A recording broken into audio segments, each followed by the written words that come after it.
दोस्तों आपके पास चाहे स्प्लेंडर FI BS6 बाइक हो या फिर HF deluxe FI BS6 bike हो, स्टार्टिंग प्रॉब्लम कभी ना कभी तो ज़रूर आने वाली है।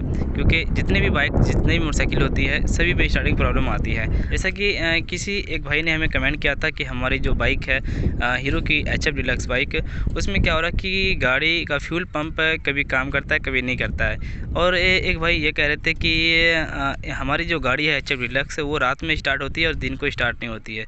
एक बार हमने अगर सुबह स्टार्ट कर दिया और दोबारा फिर स्टार्ट करना चाहे तो वो स्टार्ट नहीं होती है। तो इस तरह की कंप्लेन दोस्तों आती रहती है। और हो सकता है कभी ना कभी अगर ऐसी समस्याएं आ जाए आपकी बाइक में, या आप एक मैकेनिक हैं, आपकी वर्कशॉप पे अगर इस तरह की समस्या आ जाती है तो आप इसको कैसे सही करेंगे। तो ये चीज़ें जानने वाले आज हम इस स्प्लेंडर बाइक की मदद से, क्योंकि हमारे पास अभी HF डिलक्स बाइक नहीं थी तो मैंने सोचा क्यों ना इसके विषय में एक वीडियो बनाया जाए। क्योंकि बार बार कमेंट आ रही थी और रेस के विषय में वो कमेंट आ रही थी कि RPM सही तरीके से सेट नहीं हो पा रही है। आज मैं इस बाइक की मदद से आपको स्टार्टिंग प्रॉब्लम के बारे में जानकारी देने वाला हूं कि स्टार्टिंग प्रॉब्लम अगर आपकी बाइक आती है या फिर रात को गाड़ी स्टार्ट हो रही है दिन को स्टार्ट नहीं हो रही है तो आपको क्या क्या चीज़ें चेक करना चाहिए। आइए हम जानते हैं इस वीडियो में। तो सबसे पहले मैं आपको बता दूं दोस्तों कि यह है हीरो की FI मॉडल बाइक। और FI क्या चीज़ होती है बहुत सारे को अभी तक ये भी नहीं पता है। बहुत सारे जो कस्टमर भाई हैं उन्हें अभी ये भी नहीं पता है कि FI बाइक होती क्या है, FI किसे कहते हैं, फ्यूल इंजेक्शन किसे कहते हैं। FI का मतलब होता है कि फ्यूल इंजेक्शन। पहले की बाइक में जो होता था यहाँ पे एक पेट्रोल टी लगाया जाता था और उसके ज़रिए से पेट्रोल की टी के ज़रिए से यहाँ पे एक कार्बोरेटर होती थी। कार्बोरेटर में पेट्रोल जाता था और उस कार्बोरेटर से फ्यूल यानी कि पेट्रोल मिक्सचर होकर हेड में जाती थी और गाड़ी चलती थी। और अब की जो बाइक आने लगी, अभी जो बाइक आने लगी FI जो आने लगी है, FI में क्या हुआ कि यहाँ पर इस टैंकी में एक फ्यूल मोटर लगाया गया, पेट्रोल के लिए एक मोटर लगाया गया है जो उस मोटर के ज़रिए से पेट्रोल नीचे की ओर सप्लाई होती है। और पहले की जो मैंने आपको बताया कि यहाँ से कार्बोरेटर होती थी और दोनों कार्बोरेटर ही मिक्सचर करके पेट्रोल को वो हेड में सिलेंडर में देता था। और अब क्या हो रहा है कि यहाँ से डायरेक्ट फ्यूल पंप की मदद से डायरेक्ट इस पाइप के ज़रिए से एक फ्यूल इंजेक्शन में आता है और आगे से ही पेट्रोल की सप्लाई होती है। और यहाँ से क्या होता है, यहाँ पे थ्रोटल बॉडी लगाया गया है और यहाँ से हवा को कंट्रोल करने के लिए यहाँ पे सारे पार्ट लगाए गए हैं। अब इसी के साथ साथ दोस्तों ये गाड़ी तो पहले भी चल रही थी मार्केट में, हीरो की ग्लैमर बाइक FI वाली पहले भी चल रही थी। लेकिन अब जो BS6 जिसे हम बोल रहे हैं, BS6 ये तो एक धारा है, ठीक है, जो लॉन्च की गई है सरकार की तरफ से। लेकिन यहाँ पे क्या हो रहा है कि अब BS6 FI में जो सभी गाड़ियों में जो लॉन्च हुई FI मॉडल, तो इसमें क्या हुआ कि ज़्यादा इसमें जो दिया गया इसमें सेंसर ज़्यादा लगाया गया। पहले क्या होता था कि सेंसर कम था, उस बाइक में क्या था कि ज़्यादा सिर्फ हम जो सेंसर देखते थे यहाँ पे इस सेंसर को देखते थे सिलेंडर ब्लॉक में, और बाकी सेंसर हम नहीं देखते थे। अब इस गाड़ी में क्या है कि ऑक्सीजन सेंसर भी लगाया गया है कई सारे सेंसर लगाए गए हैं इसके साथ भी, थ्रोटल बॉडी के साथ। तो उतना चीज़ें तो मैंने इससे पहले ही बता रखा है वीडियो में, सेंसर किस तरह से काम करता है, कितना सेंसर इसमें लगाया गया है वो मैंने पहले बता रखा है। तो यहाँ पे मैं आपको सेंसर के थ्रू जानकारी देने वाला हूँ स्टार्टिंग प्रॉब्लम के विषय में, कि आपकी गाड़ी अगर स्टार्टिंग प्रॉब्लम हो रही है या फिर एयर सेट नहीं हो पा रही है, RPM सेट नहीं हो पा रही है, तो दोनों चीज़ें मैं आपको बता रहा हूँ। लेकिन सबसे पहले मैं आपको बताऊँगा स्टार्टिंग प्रॉब्लम के बारे में कि आपकी गाड़ी स्टार्टिंग प्रॉब्लम कैसे होने वाली है। तो स्टार्टिंग के विषय में सबसे पहले जानते हैं कि स्टार्टिंग ये कुछ इस तरीके से काम करता है।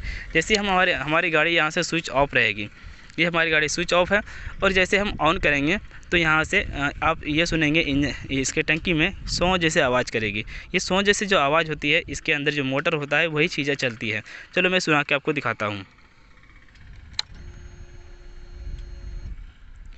तो आपने सुना होगा, फिर से मैं आपको एक बार सुनाता हूँ। स्विच को मैंने ऑफ़ किया और हम ऑन करेंगे तो दोबारा अभी आपने सुना। तो इस तरीके से जितना बार हम स्विच को ऑन ऑफ करेंगे उतना बार ये फ्यूल पंप आवाज़ करती है, फ्यूल मोटर ये आवाज़ करती है। देखिए मैं तीसरी बार भी मैं आपको करके दिखाता हूँ। तो दोस्तों यहाँ पे ये सिस्टम कंपनी के थ्रू से दिया गया है दोस्तों। ये मोटर क्या होता है, जैसे हम स्विच को ऑन करेंगे ये मोटर चालू होगी, और मोटर क्या होता है कि पेट्रोल यहाँ से एक बार सप्लाई करती है उसके बाद फिर बंद हो जाती है। अब अगर दोस्तों इसमें एक चीज़ है, एक भाई ने कमेंट किया था कि सर अगर हम पेट्रोल निकालना चाहें तो क्या इस पाइप को हम खोल कर डायरेक्ट स्विच को ऑन करेंगे तो पेट्रोल गिरता रहेगा।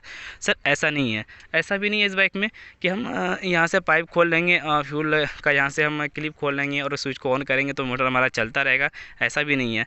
यहाँ पे इसमें पेट्रोल भरे या ना भरे, इसका काम बस यही है। एक बार स्विच ऑन किया और यहाँ पे मोटर चालू हुआ, फिर बंद हो गई। अगर पाइप खोलकर भी चेक करेंगे तो इसी तरीके से मोटर चालू होगा और फिर बंद हो जाएगा। अब आपको सबसे पहली बात दोस्तों, स्टार्टिंग के लिए आपको यहीं पर देखना होगा कि स्विच ऑन करने पर हमारी गाड़ी का जो टंकी का जो अंदर फ्यूल पंप लगा हुआ है, जो मोटर लगा हुआ है, वो आवाज़ करती है या नहीं करती है।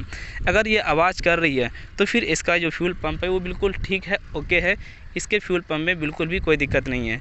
और ये अगर आवाज़ नहीं कर रही है पहली बार स्विच ऑन करने पर या फिर दूसरी बार भी स्विच ऑन करने पर या आवाज़ नहीं कर रही है, तो इससे पता चलता है कि इसकी जो फ्यूल पंप है वो ख़राब है।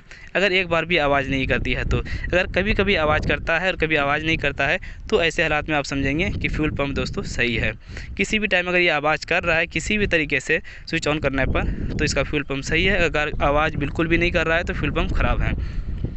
अब इसके बाद अब आगे आपको देखना है, अगर आपकी गाड़ी स्टार्टिंग की समस्या आ रही है तो उसके बाद आपको ये देखना है कि जब आप इसे खोलेंगे, इस यहाँ से आप क्या करेंगे, इस पाइप की जरिए से पेट्रोल गिरता है या नहीं गिरता है। सिर्फ फ्यूल पंप चालू होने से ही नहीं होता है, ठीक है, चालू होने से नहीं होता, इसके साथ साथ पेट्रोल भी गिरना चाहिए।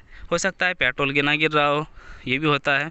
तो यहाँ पे आप क्या करेंगे, इस क्लिप को यहाँ से आप दबाएंगे। ये क्लिप जैसे ही आप दबाएंगे तो दोनों तरफ तो ये बाहर की ओर निकल जाएगी। थोड़ा ज़ोर से इसे दबाना पड़ता है। देखिए स्विच ऑन करने पर यहाँ पे आपको ये देखना है कि पेट्रोल गिर रहा है या नहीं गिर रहा है। अब पेट्रोल भी कम गिर रहा है या ज़्यादा गिर रहा है, किस तरह से गिरना चाहिए वो भी चीज़ें भी आपको देखना चाहिए। स्विच को हम ऑन करेंगे, यहाँ पे मोटर भी चालू होगी, आप देखना। देखिए ये पेट्रोल भी गिरा। चलो मैंने गलती किया कि इस जगह मैंने हेड पर पेट्रोल गिरा दिया, हमें थोड़ा साइड में गिराना चाहिए था। थोड़ी पेट्रोल की बर्बादी तो होगी, लेकिन हमें क्योंकि आपको दिखाना है इसलिए हम चाहते हैं कि आपको अच्छी जानकारी दें। देखिए जैसे ही हम स्विच को ऑन करेंगे तो इससे पेट्रोल थोड़ा गिरता है ज़्यादा, क्योंकि हमारे पास दोस्तों यहाँ पे कोई ऐसा बॉटल नहीं है जो मैं आपको हम इसका जो पेट्रोल है वो रख सकें। मैं स्विच को ऑन करता हूँ, देखिए पेट्रोल गिरा और फिर ये बंद हो गया। देखिए पेट्रोल गिर के दोस्तों ये बंद हो गया और यहाँ पे स्विच ऑन है। तो मैंने आपको ये चीज़ें दिखा दिया कि पेट्रोल यहाँ से गिरना चाहिए। अब क्या करेंगे, हम इस पाइप को लगाएंगे। को फ्यूल इंजेक्टर चेक करना है, तो फ्यूल इंजेक्टर चेक करने के लिए यहाँ पे ये 10 नंबर का बोल्ट लगा हुआ है। ये दोनों 10 नंबर का जब बोल्ट निकालेंगे, इससे पहले आपको ये टूल बॉक्स खोलना पड़ेगा। ये 10 नंबर बोल्ट खोलने के बाद आप इसको ऊपर की ओर निकालेंगे, इसके अंदर तो यहाँ से पेट्रोल का स्प्रे होता है, तो इसे बाहर निकाल कर भी आप लगाकर डायरेक्ट चेक कर सकते हैं। वहाँ से जब सेल पे दबाएंगे स्विच ऑन करके तो यहाँ से स्प्रे देगी। स्प्रे कुछ इस प्रकार देना चाहिए जैसे कि आप स्क्रीन पर देख पा रहे हैं, कुछ इस प्रकार स्प्रे देनी चाहिए फ्यूल इंजेक्टर। अगर स्प्रे में कमी आती है तो फिर यहाँ से भी स्टार्टिंग प्रॉब्लम होती है और झटके की समस्या आती है। बहुत तरह की बीमारियाँ ज़्यादातर दोस्तों इसी से पाया जाता है। यहाँ पे कचरा कोई डस्ट वगैरह आ जाने से ये ऐसे दिक्कत आती है, लेकिन फ़िलहाल ये अभी इतना जल्दी ये ख़राब नहीं होती है। बाय दफ़ा हो जाए तो अलग बात है।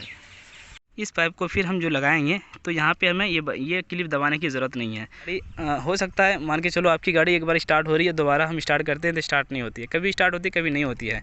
तो जिस टाइम आपकी गाड़ी स्टार्ट हो रही है, स्टार्ट होने के बाद इसके अंदर जो यहाँ पे एक लाइट होती है, चेक इंजन लाइट बोलते हैं इसे, ये सेंसर के लिए दिया गया है। कोई भी सेंसर अगर ख़राब हो जाती है, थ्रोटल बॉडी में जो सेंसर लगाया गया है वो सेंसर अगर ख़राब हो जाती है, ECU ख़राब हो जाती है तो फिर ये लाइट जलेगी। कोई भी वायरिंग शॉर्ट हो जाती है तो फिर ये लाइट जलेगी। कोई भी वायरिंग अगर बॉडी शॉर्ट होती है तो ये लाइट जलेगी। तो ये लाइट बंद होना चाहिए, स्टार्ट होने के बाद ये लाइट बंद होना चाहिए। अगर स्टार्ट होने के बाद भी अगर लाइट जलती हुई रहती है, जैसे कि ये साइड स्टैंड का लाइट जल रहा है और हम इसे हटाएंगे तो वो लाइट बंद हो जाएगी। तो इसी तरीके से यहाँ पे ये भी लाइट बंद होनी चाहिए। तो ये लाइट फाइनली ये बंद हो रही है, तो इससे हमें पता चलता है कि इसके अंदर ऐसा कोई भी दिक्कत नहीं है। अब दोस्तों बात आती है कि ये लाइट नहीं जलने के बाद भी, ये लाइट अगर अभी नहीं जल रही है, फिर भी ये लाइट अगर नहीं जल रही है, फिर भी आपकी गाड़ी में इस तरह की कंप्लेन आ रही है, दिन को गाड़ी स्टार्ट नहीं होती है और रात को स्टार्ट होती है, इस तरह की अगर कंप्लेन आती है तो इसके बाद दोस्तों आपको क्या करना होगा, इसकी जो टेम्परेचर सेंसर वगैरह है ये सभी चीज़ें आपको चेक करना चाहिए। तो टेम्परेचर सेंसर कुछ इस तरह से काम करता है कि ये सिलेंडर ब्लॉक, ये इंजन मतलब गर्म है या ठंडा है, इसके विषय में ये जानकारी देता है एक ECU को।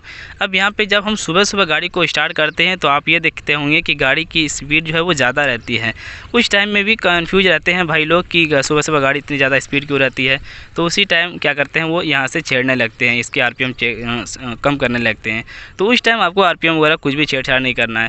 और सुबह सुबह जो गाड़ी की इंजन की जो स्पीड ज़्यादा रहती है वो इसलिए रहती है कि इसका जो टेम्परेचर सेंसर है यहाँ पे जो एक्चुएटर के साथ जुड़ा हुआ होता है। ये टेम्परेचर सेंसर दोस्तों यहाँ पे एक्चुएटर के साथ जुड़ा हुआ होता है, और एक्चुएटर एक तरफ से समझो कि एक चौक की तरह काम करता है। जिस तरीके से हम बाइक में चौक लगाते हैं या फिर ऑटोमेटिक चौक देखते हैं एक डिस्कवर बाइक में, जब हम गाड़ी को स्टार्ट करेंगे, स्विच ऑन करेंगे, स्टार्ट करेंगे तो इस टाइम ऑटोमेटिक चौक लग जाती है। उसी प्रकार दोस्तों ये भी होता है, टेम्परेचर सेंसर एक तरफ से चौक को लेकर ये काम करता है। इसका ये एक्चुएटर खोल के दिखाता हूँ हैं ये ख़राब है या नहीं है वो आप कैसे पता कर पाएंगे। और इसी के ज़रिए से दोस्तों स्टार्टिंग प्रॉब्लम भी आ सकती है, या मोटर चलना या नहीं चलना, इसके ज़रिए से भी ये प्रॉब्लम आ सकती है। इसे लगाने के बाद मैं आपको बताने जा रहा हूँ। अब देखिए गाड़ी का स्टार्ट होके बंद हो जाती है या फिर स्टार्ट नहीं होती है, दिन को स्टार्ट नहीं हो रही है और रात को स्टार्ट हो रही है, तो इसके लिए आप क्या करेंगे, इसका जो टेम्परेचर सेंसर है यहाँ से आप क्या करेंगे, इस सॉकेट को खोलेंगे। इस सॉकेट को खोलने के बाद आपको ये देखना है कि गाड़ी स्टार्ट होती है या नहीं होती है, आपकी कंप्लेन दूर होती है।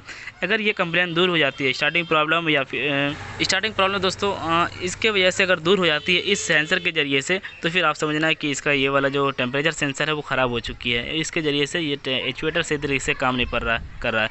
ये शॉर्टिंग भी होती है, जब ख़राब हो जाएगी तो ये शॉर्टिंग भी हो जाएगी, शॉर्टिंग प्रॉब्लम भी आ जाती है।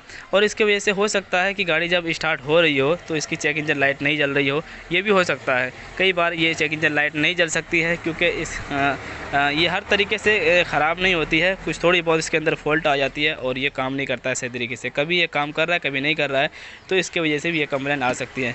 तो आप सबसे पहले दोस्तों ये भी काम करके देखें। इसे जब आप खोलेंगे तो गाड़ी स्टार्ट होगी, ऐसा नहीं कि इसे खोलने के बाद गाड़ी स्टार्ट नहीं होगी। किसी भी सेंसर के वायर को अगर आप खोल देंगे तो गाड़ी स्टार्ट होगी, ठीक है, ऐसा नहीं कि नहीं होगी, ये स्टार्ट हो जाती है। लेकिन बाद में क्या है कि जब गाड़ी को स्टार्ट करेंगे तो इसकी जो चेक इंजन लाइट है ये जली भी रह जाती है। तो अगर आप ये खोलने के बाद अगर ऐसा हो रहा है, चेक इंजन लाइट जल रही है और गाड़ी आपकी गाड़ी में जो आपकी प्रॉब्लम थी वो ठीक हो चुकी है, तो फिर आप क्या करेंगे, इसकी चेक इंजन लाइट को कैसे बंद करेंगे। चेक इंजन लाइट बंद करने का तरीका ये है कि 3 बार आपको स्विच इस तरीके से ऑन करना है, फिर आपको गाड़ी स्टार्ट करना है, फिर आपको बंद करना है, फिर स्टार्ट करना है। 3 बार या 4 बार इस तरीके से आप करेंगे तो इसकी जो चेक इंजन लाइट है वो बंद हो जाएगी। तो इसी प्रकार आप कर सकते हैं, आरपीएम की समस्या को दूर कर सकते हैं और साथ में स्टार्टिंग प्रॉब्लम को भी दूर कर सकते हैं। आई होप कि इस वीडियो के माध्यम से काफ़ी कुछ सीखने को मिला होगा। वीडियो को लाइक और शेयर करें, चैनल को सब्सक्राइब कर बेल आइकन को प्रेस करें। थैंक यू दोस्तों, थैंक्स फॉर वॉचिंग।